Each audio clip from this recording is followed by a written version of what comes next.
Hey guys, I'm Angelica, and this is my snapshot presentation. I want to start by telling you guys my greatest educational influence. Well, I come up from a lot of families of Hispanic descent because I'm Puerto Rican, and a lot of people in my family aren't that much so far into education. They all, maybe some graduated high school and got a high school diploma or a GED, but as far as moving forward into higher education and going to college, I have none whatsoever in my family. I am actually the first one in my family that is attending college and also completing towards an associate's degree and a bachelor's degree, and hopefully soon a master's degree. Um, my greatest educational influence is me, myself, because I really don't have no one to look up to in my family. So I look up to myself. I am my inspiration. Let me tell you a little story about myself. When I was 17 years old, um, I was a victim of sexual assault. I got raped when I was 17 on October 10th of 2014. I was 17 years old. Um, my world spiraled out of control when this happened to me. Um, my education is the most meaningful thing to me in the world. But when that problem, for instance, happened, it left on my mind. I went through suicidal thoughts. I stuck to myself. Didn't think anybody cared about me, and things like that. And followed with depression. So I started to cut school when I was in high school. Didn't care. Was cutting school for a whole entire year. It finally caught up to me. Your consequences catch up to you. Excuse me. They catch up to you after a while. And I failed the whole entire junior year at high school because that was around the time when I was 17. And I had to get transferred to a neighborhood high school. And if I didn't mention before, I was going to George Washington Carver of Engineering and Science, which is a pretty good school.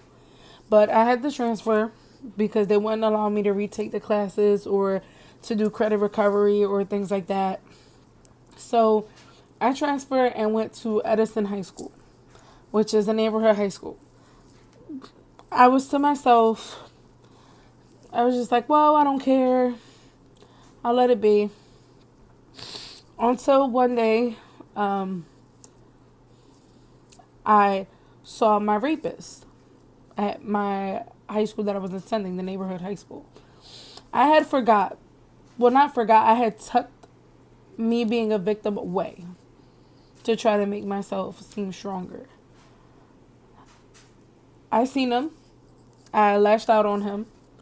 I tumbled him to the ground and punched him and hit him and hurt him. And I got dragged away and went to, what do you call it, the principal's office. They called my mother and I snapped. I said, well, he raped me. He raped me. Oh my God. Everything started flashing back. My mother came in. She told me, why didn't you tell me? I said, I felt like I had no one to lean on. At that time, my parents was going through a rough divorce. So I felt like I didn't have no one to lean on. At that point, they let me stay out of school for maybe about a week or so.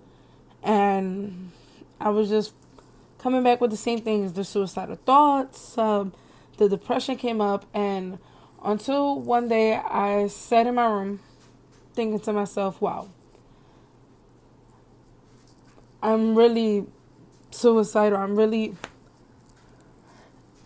thinking about killing myself over someone. I'm really giving the power to that person.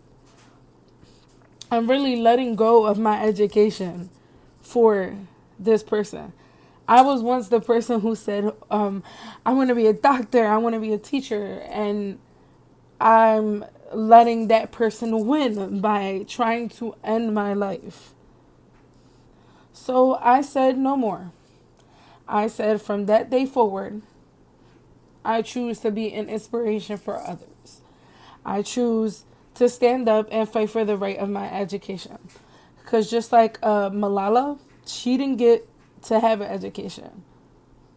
She had to fight for her education. And me, with my depression, I had to fight for my education and cope with the fact that, okay, I'm a victim of sexual assault, but I can't let that stop me.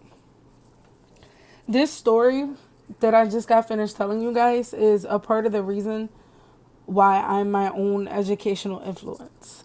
I didn't back down. I didn't want to let someone dictate and say, oh, well, she killed herself. We don't got to deal with her anymore. No. I got up out of my sadness and my depression and decided to fight for what was mine. I have the right to have a decent education. um, I don't like to consider myself as a victim of sexual assault. I consider myself a survivor.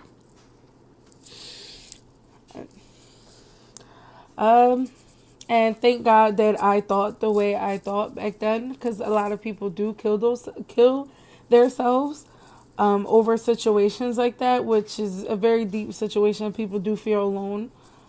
Um, um, I'm sorry, you guys. It's just a tough topic to talk about. I'm sure you guys understand that I need like a breather because it's a tough topic to talk about. Um, thank God, like I said before previously, I'm in my third semester at CCP and I am continuing my education.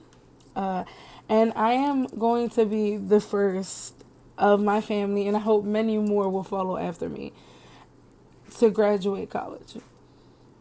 And I know that most people don't make it to this point. They do end up killing themselves, but I like to think of it as I am the strength for those people. I am one of those people one of the people who did it.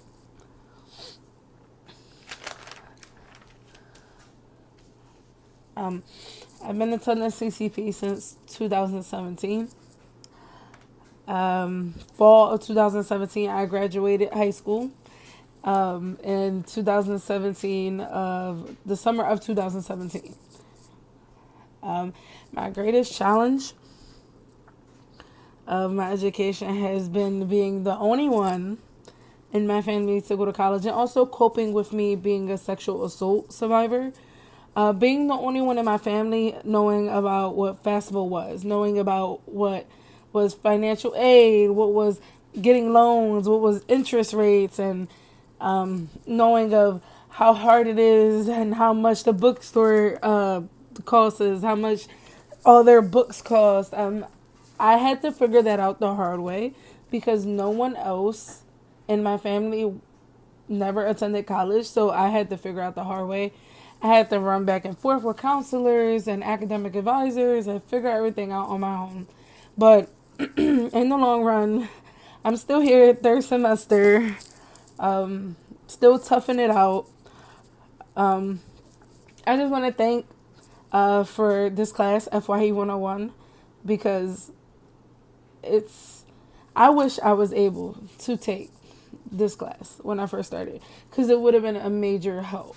And I feel like this class has helped me through everything. It helped me open my eyes more. And I feel like our professor, Faye Allard, has been a major support. I don't have that many people to lean on. I have a very small group to lean on. And I feel like if I needed to, she would be there for me. And honestly, after watching her Snapchat presentation, I feel like she's my educational inspiration.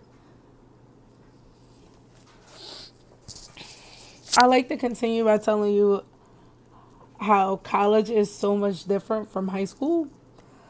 High school was so hard for me because I was like an outcast, an outsider, and I didn't feel like I belonged. Um, I felt like everyone was just into the rap and the hip hop and the the new what's going on, what are you wearing, and I feel like me making that transition to college has helped me helped me be me. I get to be open at CCP. I don't have people looking at me like, oh, what is she wearing? I get to wear whatever I want when I want. And I get that freedom. I feel like I'm not alone attending CCP.